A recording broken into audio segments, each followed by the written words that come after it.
November 26th, 2015. This one came in with too much oil. I thought I'd just be a bit of an oil clean out. Tipped about half a litre out of the engine. So I've got to clean the carburetor out.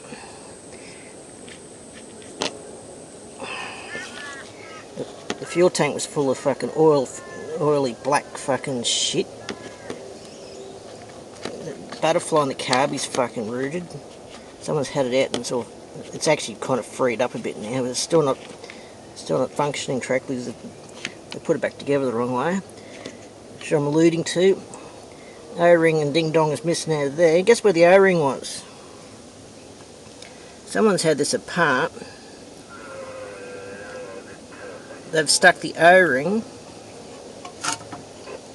and the other ding dong. That's supposed to go in there. They put it under the fucking... And they wonder why the mower wouldn't start. That and too much oil. But he bought a new spark plug. Where's the new spark plug? He got a new spark plug though. Fuck. It's one of those funny ones you see from time to time.